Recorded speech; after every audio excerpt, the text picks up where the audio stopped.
Bilathil komarahem haki ita. Hitha hivo denale dena. Kokavel dena a faith lekom. Antun. Hivo lekom.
On March 28, 1980, a group of Israeli archaeologists were called to salvage the contents of an apparently unremarkable ancient tomb. It contained a number of bone boxes, or ossuaries. At first glance, they seemed like thousands of others found throughout the Jerusalem hills. But this tomb held a remarkable secret, one that had the potential to rock the foundations of Christianity. Evidence to suggest that the bones found there may be those of Jesus Christ.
The hope was to find a cave that might be down at the original ground level, and so the excavation began. Immediately in front of the cliff face, progressively deeper and deeper. Well, it was not long before there were uncovered several niches resembling recessed bookcases, and as the digging went deeper, there were found to be 3 of these. As the digging continued down, there was exposed, about 14 feet below the niches, a bedrock.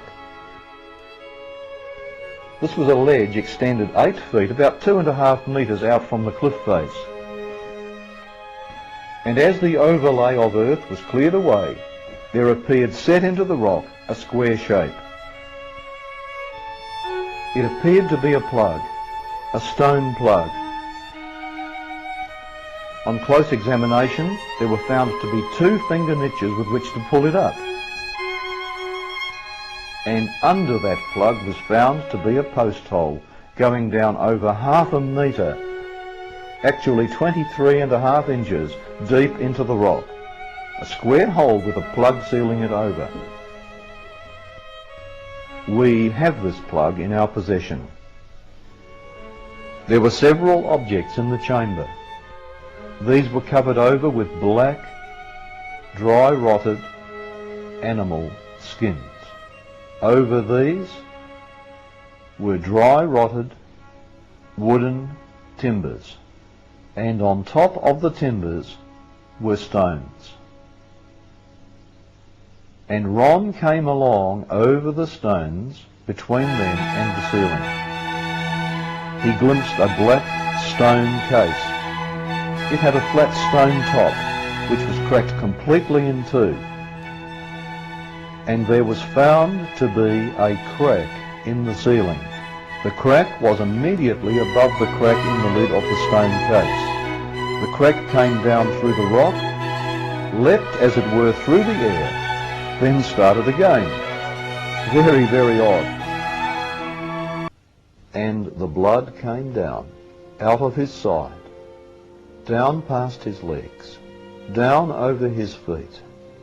It poured into the cross hole and down through the crack in the rock that had been opened to receive it, then straight onto the lid of the stone case, and it sprinkled onto the mercy seat inside that stone case, the mercy seat of the actual Ark of the Covenant.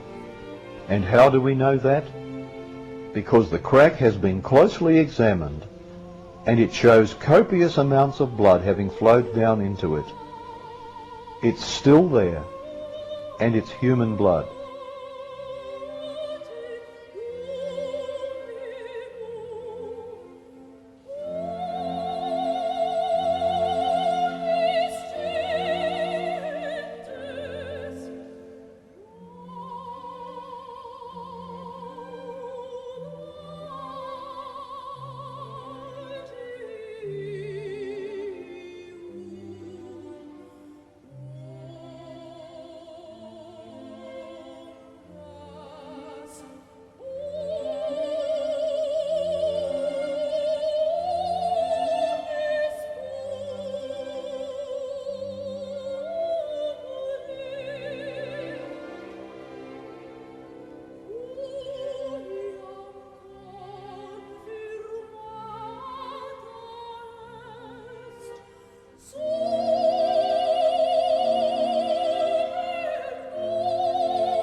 is dead blood.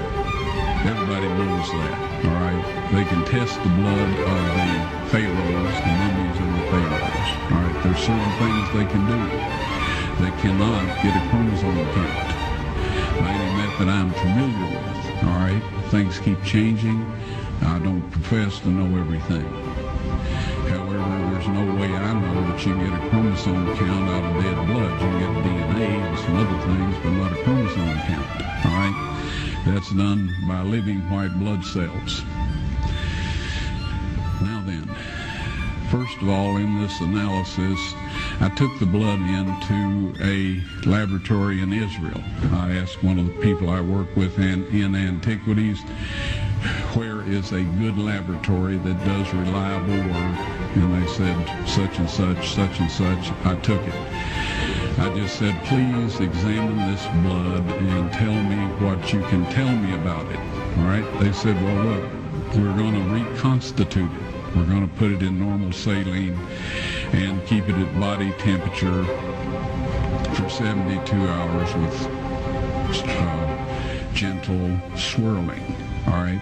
That's their business. That's great. I said, now I want to be there when you check it out. They said, fine. So I was back.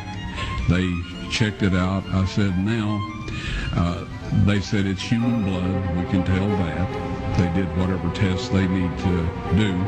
And then I said, take some of the white blood cells and put them in a growth medium and keep them at body temperature for 48 hours. And they said, well, that'll do no good because it's dead blood. I said, would you please do that for me? And they said, okay, we'll do it. So anyway, I said, I want to be there when you take it out and examine it. So I was back there. They took it out, examined it under a microscope, and the one technician called the other one over there, and then they called the boss over there, and they were talking Hebrew a mile a minute there for a little bit. And they looked at me and they said, Mr. Wyatt, this human blood only has 24 chromosomes in it. Everybody else has 46. You see, 23 from your mother, 23 from your father, 22 autosomes from your mother, 22 autosomes from your father. You get an X from your mother, you may get an X or a Y from your father, all right? This blood had 23 chromosomes from the mother's side, one Y chromosome only. You see, the child could not have developed if they hadn't had the autosomes from the mother. So all of his physical characteristics were determined by his mother's side of the family, her autosomes. His maleness was determined by this one Y that came from the source, not a human male. Then they said, this blood is alive. And then they said, whose blood is this?